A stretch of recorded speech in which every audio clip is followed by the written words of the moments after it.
tras su suicidio, la controversia sobre Alan García continúa. O sea, está claro que él ya no va a pagar por aquellos delitos que se le puedan atribuir, porque simplemente no está entre nosotros. Sin embargo, lo que está en discusión ahora es un hecho trascendente, es decir, cuál fue el papel real de este hombre en la historia y si estuvo realmente o no involucrado en actos de corrupción. Y estamos siendo testigos de todos los testimonios que empiezan a aparecer ahora de gente absolutamente cercana a él, de gente de su más estrecha confianza, como Nava, como Atala, ¿no es cierto?, que aparecen no solo recibiendo dinero, sino ahora declarando que los dineros eran para Alan García. Lo cual tiene lógica, ¿no es cierto?, porque estas personas, ni Atala ni Nava, por declaración de su hijo, que porque es el hijo el que ha dicho que el padre era el testaferro, ninguno de los dos tenía el poder para tomar decisiones con respecto a los asuntos que, por ejemplo, le interesaban a Odebrecht. O sea, ¿qué sentido tenía que Odebrecht le pague a Nava o a Atala? ¿Qué podían resolver ellos? Nada. Tenía que haber alguien poderoso por encima, como en este caso Alan García, para decidir lo que había que decidir.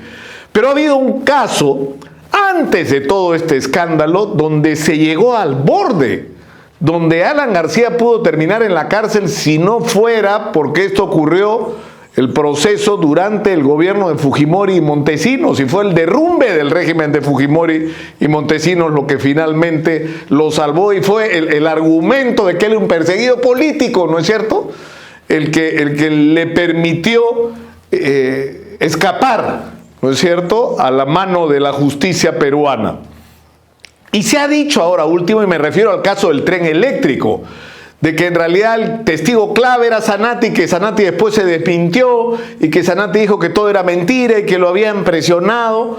Y eso no es cierto, eso es desinformar. No es que Zárate habló, esta fue una investigación que empezó en Italia, siguió con la confesión en Lima del señor Siragusa, que acreditó la ruta del dinero que llegaba a las cuentas de Zárate. Zárate confesó, explicó cómo el dinero había resultado, entre otras cosas, en la compra de lo que después fue Canal 13, y hubo testimonios de la propia gente de Canal 13, es decir, no era lo que había dicho el señor Alfredo Zárate, eran las evidencias, las pruebas, los números de cuentas, las transferencias bancarias, lo que resultaban demoledoras, y por eso es que la fiscal Nelly Calderón y el juez supremo Hugo Sibina consideraron que había evidencias de corrupción y que si no hubiera sido por la prescripción simplemente hubiera terminado preso. Pero yo quiero recordarles lo que yo mismo conté sobre este tema hace unos meses.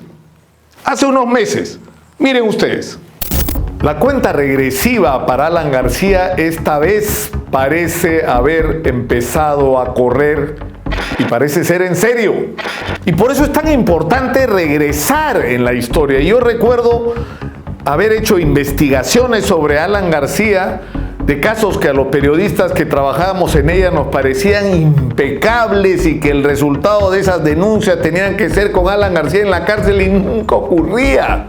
Siempre lograba salir impune, siempre lograba evadir la acción de la justicia. Y eso tenía que ver con un hecho que felizmente ya cambió. Alan García, a través de su partido, controlaba en gran medida el Poder Judicial y el Ministerio Público.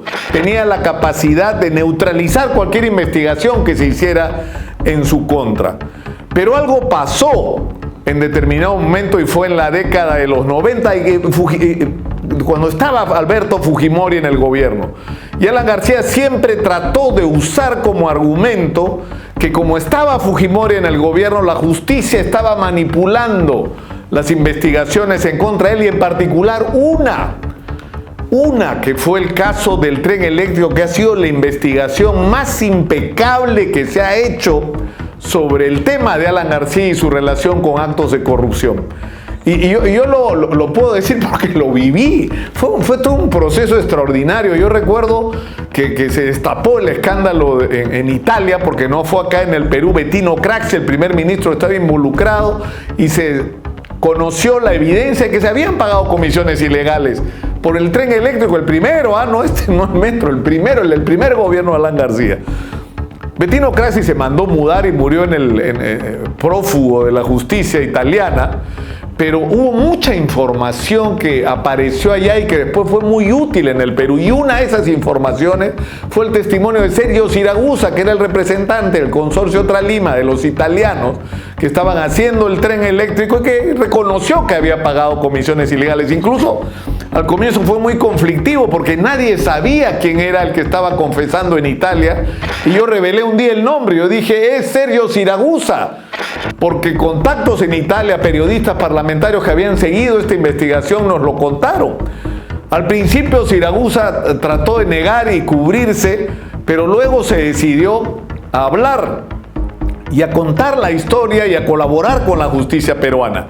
Y la información que dio fue extraordinaria, es decir, contaba cosas sobre Alan García que luego fueron ratificadas por otros, pero que en todo caso eran su versión, de que parte de las comisiones ilegales se pagaban en efectivo en cajas de zapatos con las que se entraba a Palacio de Gobierno, que no llevaban zapatos italianos, calzatura italiana, lo que llevaban era montones de billetes de a 100 hasta hacer cifras simplemente astronómicas. Por supuesto, eso era imposible de probar. ¿Cómo acreditas que alguien recibió dinero de esa manera? Era la palabra de uno contra la del otro. Pero felizmente no solamente ocurrieron entregas de dinero en efectivo, ocurrieron transferencias que, es decir, Sergio Siragusa cuenta cómo le dan la instrucción a Alan García de depositar dinero en una cuenta en Gran Caimán, le dan las referencias de la cuenta para la transferencia, él hace la transferencia, la consigna como un pago de una comisión ilegal por la construcción del tren eléctrico y ese dinero luego es transferido a una cuenta en Miami. El dueño de la cuenta en Gran Caimán y en Miami era Alfredo Zanatti, una empresa asociada a Alfredo Zanatti, que era un hombre uña y mugre con Alan García, que había sido investigado por el caso del dólar MUC, con el mercado único de cambios, eso que tú conseguías un dólar oficial a 1 y lo vendías a 3 en el mercado negro. Entonces, luego se produce la confesión de Alfredo Zanatti y el círculo se cierra completamente. Resulta que no solo se había pagado la comisión ilegal, se había usado transferencias bancarias que habían terminado en cuentas de Zanatti, sino con ese dinero Zanatti había comprado un canal de televisión para Alan García. Y la investigación la firma Nelly Calderón. Esto es un documento que tengo en la mano que es de diciembre del 95. Es el dictamen 1750-95, que concluye que Alan García cometió los delitos de cohecho pasivo, enriquecimiento ilícito, que además ha sido cómplice o instigador en los delitos de colusión ilegal, negociación incompatible. Y enumera uno por uno todos los hechos que yo les acabo de describir, pero no solamente ella. Esto llega al vocal instructor supremo, porque como era presidente de la República, un vocal supremo tenía que investigarlo. Y lo hace Hugo Sibina. Hugo Sibina, que ha sido un importantísimo vocal supremo en el Perú. ¿Y qué cosa es lo que dice Hugo Sibina? Exactamente lo mismo y más de lo que dice Nelly Calderón. Es impresionante el dictamen de Hugo Sibina, que ya es del año siguiente. Esto ocurre en marzo del 96. Y las conclusiones son apabullantes. Se ha establecido vinculación de negocios entre Alfredo Zanatti y Alan García en la inversión y operación conjunta de una aeronave. Es decir, una de las conclusiones es que Alan García no solamente se compró un canal de televisión, como vamos a ver más adelante, tenía un avión. Compró un avión con Zanatti, el expresidente. Y lo que dice además es que se ha comprobado de que Alan García era el verdadero propietario, lo dice Hugo Sibina, vocal de la Corte Suprema en ese entonces. Se ha establecido que existen fundados indicios de que el procesado Alan García era el verdadero propietario del 66% de las acciones de la empresa Radiodifusora 1160, Canal 13, que después le vende a Ángel González y a Genaro Delgado Parker. Pero primero fue Alan García. Es decir, con el dinero de la coima del tren italiano, Alan García se compró, entre otras cosas, un canal de televisión en el Perú. Y lo increíble es que no pagó por esto. Estaban todas las evidencias, estaban las pruebas, las transferencias. ¿Qué lo salvó? Que el 5 de abril allanaron su casa del 92. Y se declaró víctima, perseguido político. Soy un perseguido político. Y como soy un perseguido político, ¿no es cierto? No hay confianza en la justicia peruana y usó como escudo el ser un perseguido político y logró impunidad año tras año y no respondió ante la justicia y no lo hizo nunca. ¿Por qué Alan García, que aparentemente no tiene entre sus virtudes el coraje, ¿no? Aunque parezca lo contrario, no quiso venir al Perú hasta que el Poder Judicial no declarara prescrito los delitos en los que se le acusaba? Recién después de la prescripción se atrevió a regresar al Perú.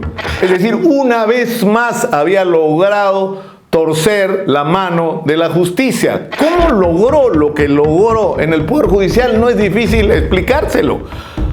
Es decir, la respuesta es clara. El APRA todavía tenía una influencia importante y más que el APRA, él personalmente en el Ministerio Público y en el Poder Judicial, y todavía estaba la gente de Montesinos. Todavía estaba la gente de Montesinos en el Poder Judicial. Entonces, finalmente, fue Montesinos el que lo salvó, ¿no?, de esta situación. Ahora, es increíble cómo este esquema se repite casi sistemáticamente en mayor o menor grado en todos los casos. Acuérdense del tema de los indultos y gracias presidenciales, que en realidad lo que se hizo en la mayoría de los casos fue conmutación de penas. O sea, tú estabas condenado a 8 años, te la bajo a 4, hermanito. Y por supuesto que eso tenía un precio. Por supuesto que tenía un precio. ¿Cuánto está dispuesto a pagar un hombre por su libertad? ¿Cuánto está dispuesto a pagar un narco, por ejemplo, porque le cambien la pena de 12 años a 5? ¿Ah? Cuando ya lleva 4, 4 y medio, casi 5 en la cárcel y va a salir inmediatamente con una resolución de esa naturaleza. Fue una industria, y una industria que funcionó en Palacio de Gobierno. Y Alan García decía, porque lo dijo, que se había quemado las pestañas cada noche, agotado del trabajo como presidente que estaba resolviendo los problemas de los peruanos. Llegaba a su despacho personal a revisar uno por uno los expedientes de estas pobres personas que necesitaban ser liberadas porque estaban injustamente presas o sus penas eran excesivas para el delito que habían cometido, y revisaba uno por uno los expedientes, hacía anotaciones y finalmente firmaba las benditas gracias presidenciales. Y no sabía que estaban cobrando por eso. No sabían que estaban cobrando por eso. ¿Quién está en la cárcel hasta hoy? Facundo Chinguel, condenado finalmente a 9 años de cárcel por supuesto soborno. Es decir, por haberle sacado plata a la gente. ¿Y quién era Facundo Chinguel? La última rueda del coche en esta cadena, que no tenía ninguna capacidad real de decisión. Él no firmó los indultos y la firmó el presidente. Pero el responsable fue él y pagó y está pagando porque es militante del partido, que es otro factor increíble. Es decir, cómo ha habido gente dispuesta a inmolarse y a pagar por sus pecados propios y por los ajenos, simplemente para cuidarle las espaldas a Alan García. Yo he ido a la casa de Facundo Chinguel. Yo sé cómo vive y cómo vive su familia. Y la manera como vivía, y me imagino que sigue viviendo la familia de Facundo Chinguel, no corresponde en absoluto a alguien que ha cobrado millones por el beneficio de las gracias presidenciales. En absoluto, él no fue el gran beneficiario, pero estuvo dispuesto a inmolarse como lo fue Mantilla. Es decir, ¿alguien puede creer que Alan García no sabía que Mantilla estaba recibiendo dinero en Montesinos? Es decir, que fue él, ¿no? Mantilla, viejo militante, ¿no es cierto?, que se inmoló, ¿no?, que se inmoló por los otros. El problema que tiene Alan García en este momento es que eso se acabó, eso cambió. Jorge Cuba es la señal.